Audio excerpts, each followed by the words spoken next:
Welcome back to my mental health and crime channel. My name is Huda London. This is the case of the Idaho quadruple murders. Inan Harsh is the neighbor of the girls, the victims. And I find it very interesting that Inan Harsh talks about the windows and the doors being all unlocked. How would he know that? Has he tried checking people's windows and doors? Just listen to him a bit, please. So I obviously got a couple of questions, and I hope you have the time for that. Otherwise, I would not ask you to do a live. Oh, you're good. I got about 15 minutes. That's fine. That's fine. What is the nearest camera within the Greek area?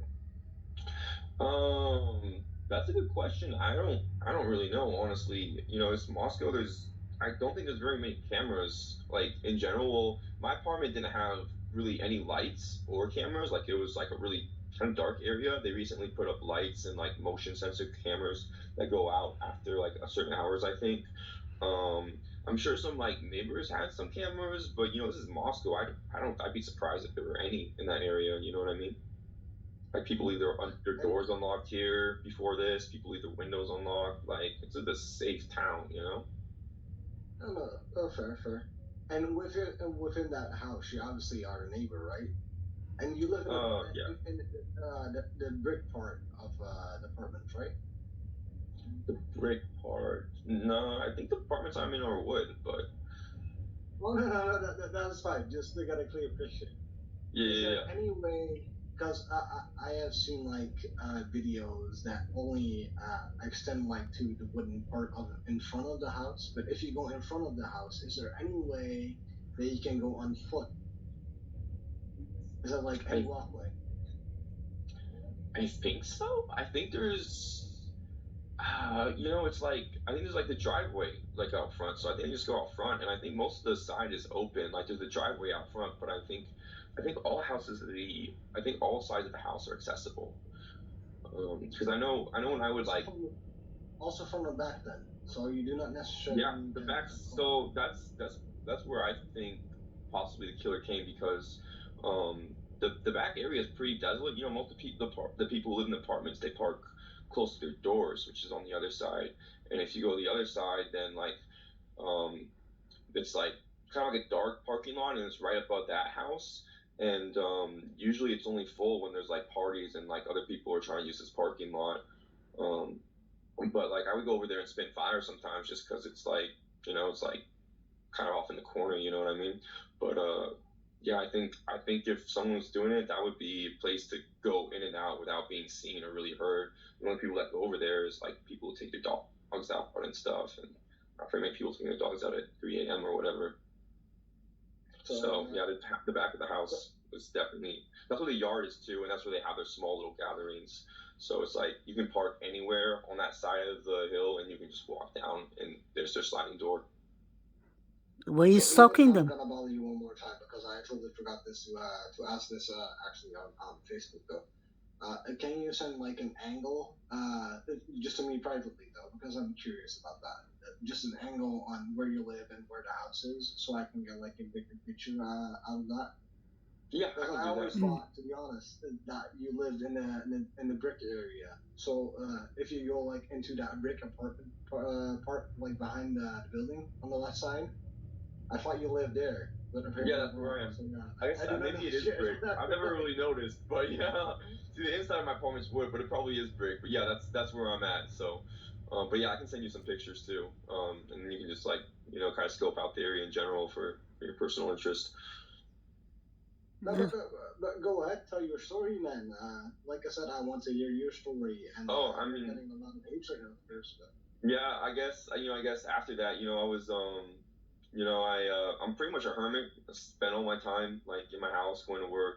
Sometimes I go out with some friends or whatever. But like, I was just like living my life. And then I was taking out the trash out one day, and some random dude approached me and asked us questions, and he was talking about the white Hyundai, and so I was like, oh, this guy's got some information, like should like talk to him a little bit. So, and then I was just like talking to him like, oh, it's like Boise statesman, probably small time, and then like I go to work the next day, and they're like, bro, like you're famous on the internet, and they're like make those quotes, and like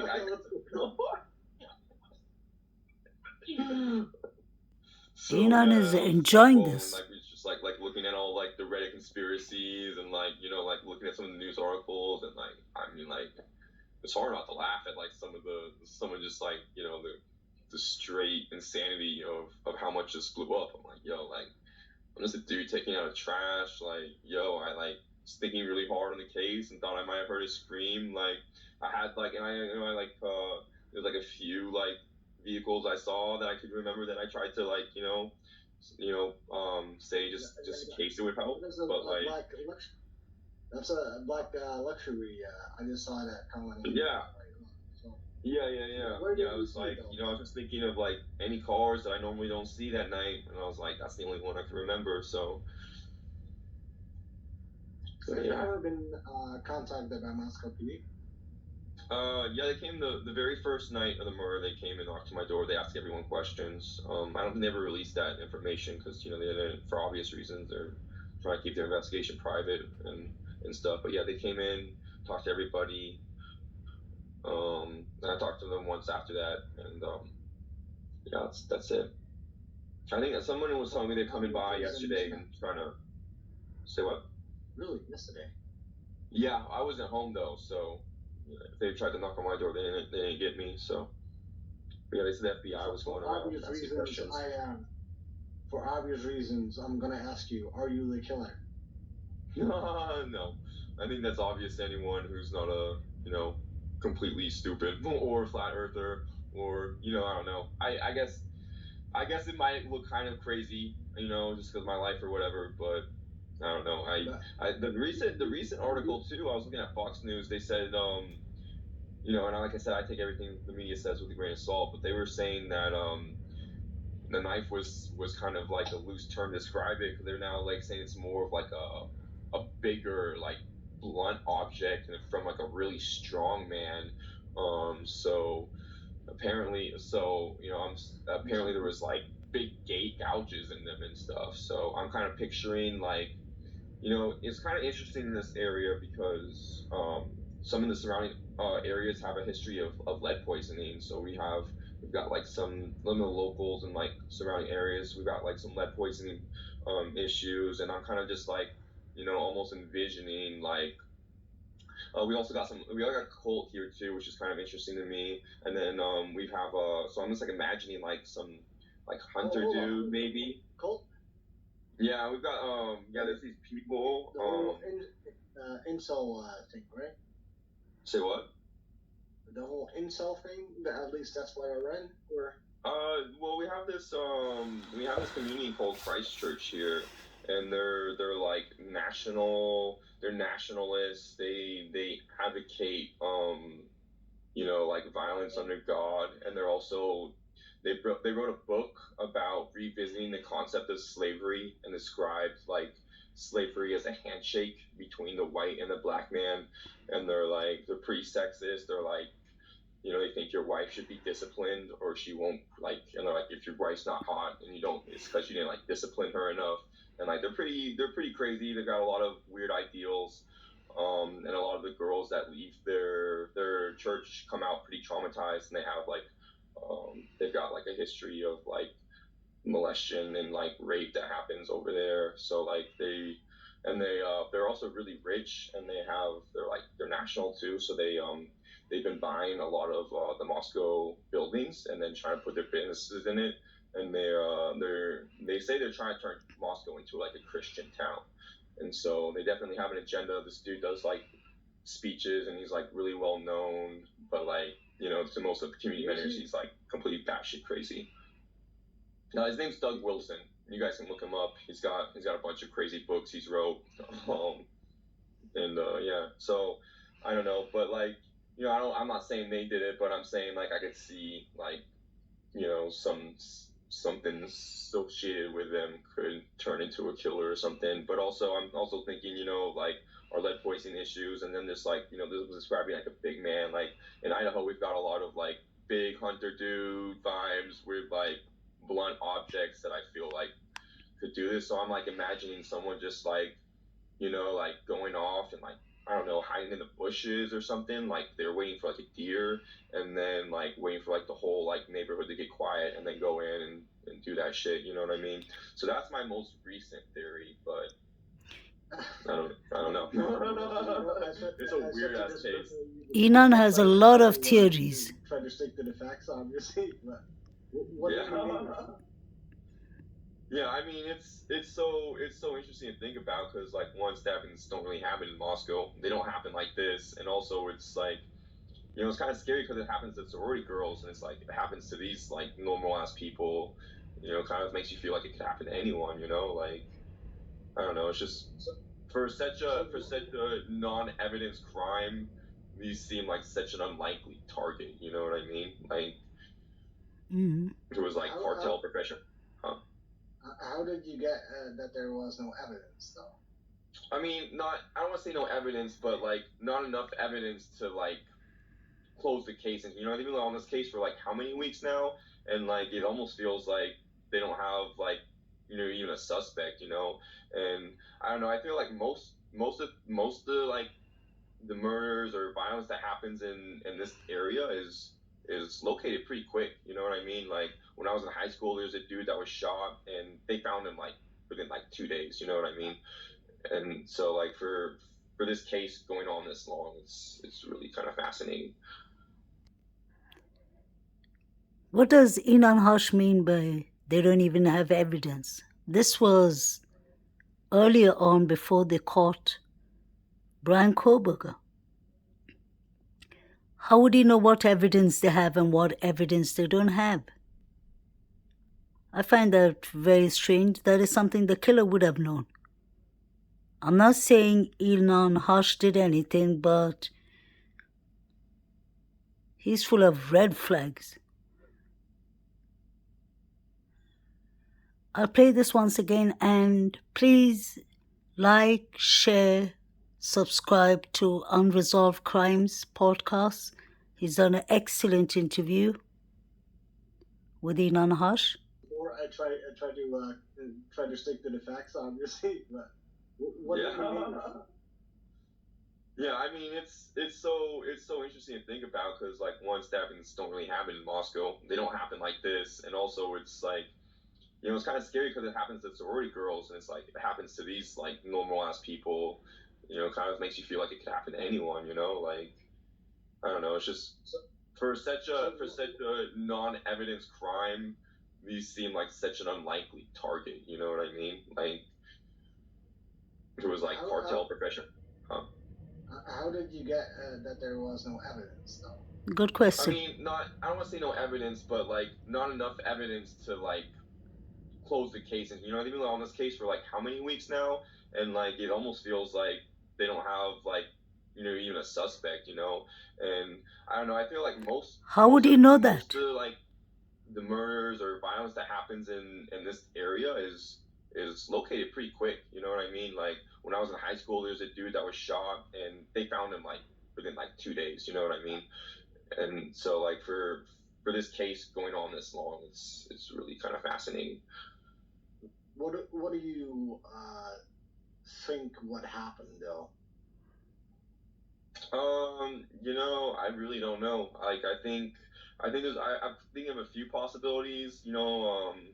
Maybe like some dude went in to like rape the girl, and they weren't like expecting to find her boyfriend there, so he just like went crazy and killed a bunch of people. I'm also thinking maybe just like a serial killer who gets off on killing girls.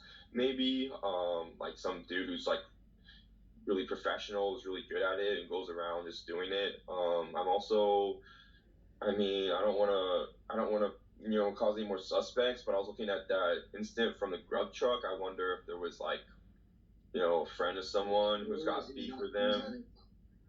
Say what? He's not it. Okay, word. Thanks. That's reassuring actually. but yeah, no, I don't. It's so bizarre to me because like when I think about motive behind it, my mind it draws so many blanks. You know what I mean? So it's hard to think outside of like psychopath or because like I don't know, just the thought of like a high schooler that had some beef with her, or like someone that had beef from college with her or something. Like it just doesn't make sense to me. So I'm really leaning on some like professional killer or. I really don't know, dude. There's between a serial killer and like a professional killer, isn't it? Yeah. I mean, I guess it's the same thing, right? Yeah, it's weird, dude. Like, I don't know. When I think about, I'm gonna give you I did this once before, and it actually gives up a lot of insight. See, you live there. A lot of people don't actually. And if you see, I can turn myself into the mind of a killer and do like a probable thing that I would do. But you actually live there, so you have more like probability on the things that you would do. Because I do not think that individual went in the front entrance in any single way. I think you think it was multiple people? But that's my opinion. No. I think it was from the back for sure. I think they went in through the sliding door. I'm almost like I don't want to say I'm certain, but it just makes the most sense to me. You know what I mean? Because that's the most accessible area to the house, right? Mm-hmm. And I feel like sliding doors would be easier to break in than front doors. Wow. What were the aesthetics of it? Inan Hush knows a lot of info. Inan. I mean, you came at home. I mean, it was surprisingly drive the car. It was surprisingly, I was driving. It was surprisingly empty.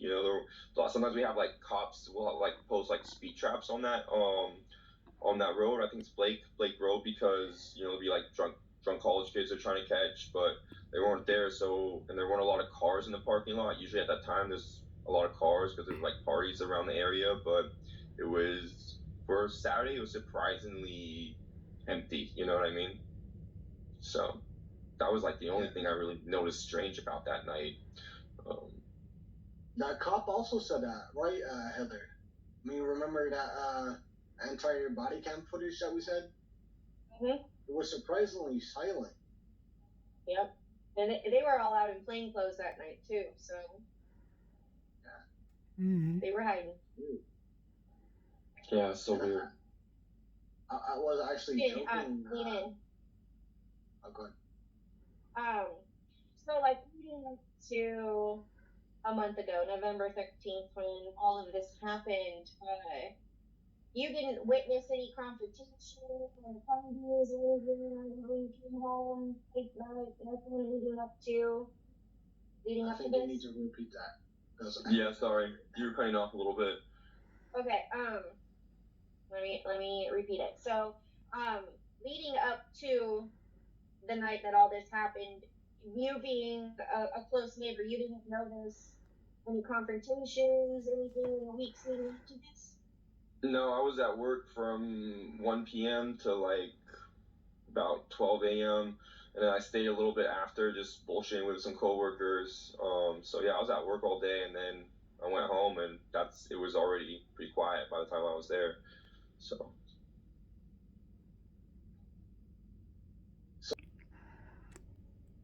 I really do appreciate that Inan Hush makes himself accessible to do interviews. That is a positive sign, actually. And please like, share, and subscribe to Unresolved Crimes. Watch the whole interview there. It's just that Inan Hush has so many red flags that I don't understand. Is he just here for clouds, or is he just here to cause distraction, or does he really know something about the crime? He keeps on mentioning the sliding doors. That doesn't sit well to me. And it's strange that everyone kept on saying that it was a awfully quiet night. It wasn't supposed to be that quiet. Wasn't there vandals playing their football and all that? Many people were celebrating that night, but yet it was awfully quiet. And how does Inan Harsh know that there wasn't any evidence found in the scene? That is something the killer only would have known. Please like, share, and subscribe. It helps to spread awareness. Especially in this case, we all really want justice for the 4 victims and their families, but we want the correct killer or killers. Occupant or occupants, like the police chief Fry said, person or persons to be arrested for this crime. If Brian Koberger has done it, then he deserves whatever's coming his way. But what if he hasn't done that? Because there's so many loopholes here. That is the reason I'm going back to this case from the very beginning. Something doesn't make sense. It doesn't sit right with me. And I'm sure it doesn't sit right with many of us in this channel. Please like, share, and subscribe. Have a lovely weekend. Condolence to the families. Rest in peace, Kaylee Congalves. Rest in peace, Zana Konodal. Rest in peace, Eaton Chapin. And rest in peace, Madison Morgan. Their lives were cut too short, and this is really unfair. I still believe that there are others involved, and I've said that plenty of times. I don't like the people who are hanging around the grub truck when Maddie and Kaylee were there, and I do not like, it doesn't sit right with me, the whole Banfield alcohol minor stop. The guy with the bushy eyebrows, Saeed, was watching a lot of creepy and disturbing pictures that are very questionable. I'm surprised that everyone seems to have been ruled out so quickly.